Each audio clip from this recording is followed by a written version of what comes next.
बेटा बच्चा तुम्हें पढ़ाने जा रहे हैं bio Savart law. Bio Savart law बेटा किसने दिया था? दो साइंटिस्ट थे, बायोट और सेवर्ट। दोनों ने बेटा देखा, दोनों ने बेटा किसको पढ़ा? एक पोस्ट वर्ड बेटा जो साइंटिस्ट थे उन्होंने एक बताया था कि किसी वायर के अंदर हम लोग करंट को फ्लो करते हैं तो उसके चारों बेटा क्या जनरेट हो जाती है? Magnetic field. मैग्नेटिक फील्ड जो बेटा जनरेट होती है उसको बेटा डिफाइन नहीं कर पाए थे, बता नहीं पाए थे कितनी मैग्नेटिक फील्ड जनरेट होती है। बायोट और सेवर्ट ने बहुत ज़्यादा इसके बारे में स्टडी की। स्टडी में करने के बाद पाया कि हम यदि कोई एक करंट कैरिंग वायर लेते हैं, क्या बता लेते हैं? Current carrying wire. Current carrying wire लेते हैं तो उसके चारों तरफ क्या जनरेट होती है?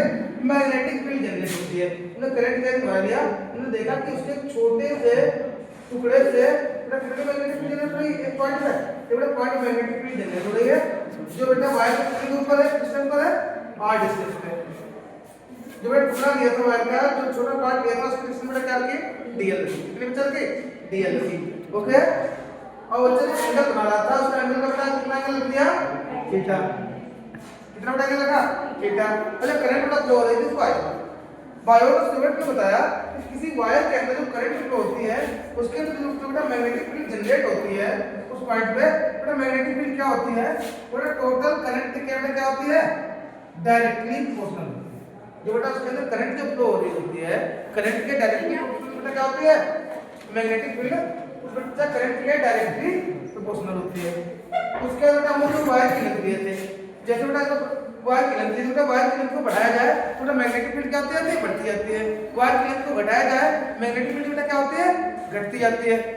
उसी हिसाब से बेटा करंट को बढ़ाया जाए तो बेटा मैग्नेटिक फील्ड बढ़ती है, करंट को घटाया जाए तो मैग्नेटिक फील्ड घटती है। तो बेटा बताया उसके वायर की लेंथ के हिसाब से इस वायर की लेंथ को बढ़ाएंगे तो मैग्नेटिक फील्ड बढ़ेगी। तो मतलब बेटा जो मैग्नेटिक फील्ड है, मैग्नेटिक फील्ड इंटेंसिटी वायर की लेंथ के डायरेक्टली प्रोपोर्शनल।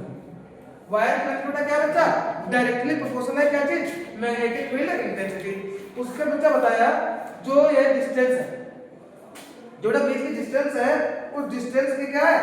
उस डिस्टेंस पर जैसे हम लोग किसी वायर से दूर जाते हैं तो हमें करंट मतलब जो मैग्नेटिक फील्ड कम फील होती है। ये बेटा किसी मैग्नेटिक कंपास को है और तार से दूर जाते जाए तो बेटा मैग्नेटिक फील्ड को कम फील करेगा। उसके अंदर क्या होगा? तो इसका मतलब ये है किसी वायर से दूर जाते तो मैग्नेटिक फील्ड घटती है। इसको बेटा हमने साइंटिफिकली पढ़ा।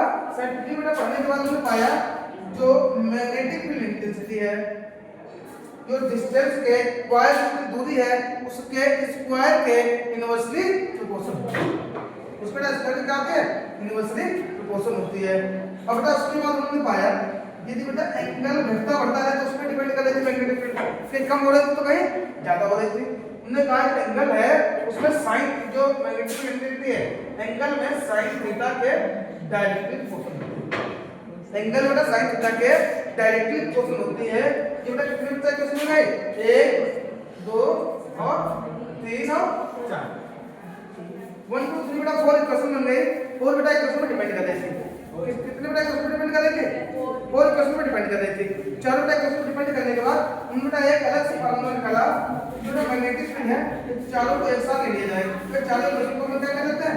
इक्वेशन 1 2 3 और 4 को बेटा हम लोग एक साथ ले लेते हैं।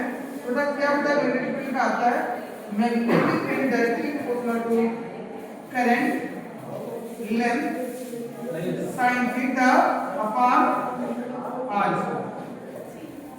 जो मैग्नेटिक फील्ड है करंट डिस्टेंस और बेटा sin theta upon r square के डायरेक्टली प्रोपोर्शनल है।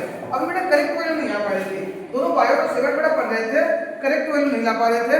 उन्होंने बेटा स्टडी किया और वैक्यूम में इसकी वैल्यू फाइंड की। इसमें वैक्यूम में वैल्यू फाइंड की, वैक्यूम में कांस्टेंट आ रहा था। ये बेटा हमने डायरेक्टली प्रोपोर्शनल का साइन हटाया तो बच्चा क्या है? कांस्टेंट आया। कांस्टेंट बेटा वैल्यू क्या थी? के आई dl sin theta upon r। आई dl sin theta upon r square बेटा ये वैल्यू आ रही थी। उसके बाद बच्चा उन्होंने क्या किया? k की वैल्यू बार बार निकाल लेते हैं।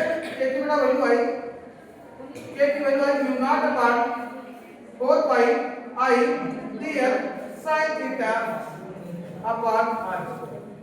i dl sin theta upon r square बेटा क्या आ रही थी?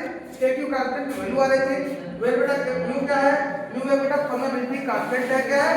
परमेबिलिटी कांस्टेंट है। म्यू नॉट की वैल्यू होती है 4 पाई इनटू 10 की पावर -7। 4 पाई इंटू 10 की पावर माइनस 7। इसकी बेटा एग्जाम में यूनिट बहुत ज्यादा आती है। इसकी यूनिट क्या होती है बेटा, सब लोगों को पता होगा। मैग्नेटिक फील्ड की यूनिट क्या होती है, टेस्ला होती है। अब बेटा करंट की यूनिट क्या होती है, एम्पियर होती है। इलेक्ट्रिक यूनिट क्या होती है, मीटर। डिस्टेंस की यूनिट क्या होती है, मीटर। बेटा डिस्टेंस और इलेक्ट्रिक यूनिट कम हो गई तो यूनिट मीटर होती है। इधर बेटा मीटर जाएगी, कितनी हो जाएगी, मीटर हो जाएगी।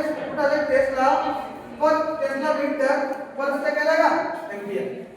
टेस्ला मीटर पर एम्पियर में कितनी यूनिट होती है, यूनिट की। यूनिट बेटा यूनिट क्या होती है, टेस्ला मीटर पर। ये बेटा यहाँ पे बायो 7 लाख खत्म होता है। इसके बच्चा वैल्यू यूनिट कितनी होती है, 4 पाई इनटू 10 की पावर माइनस 7 टेस्ला मीटर पर। ये बेटा एग्जाम में इसकी यूनिट और उसकी वैल्यू बहुत बार आई, ठीक है।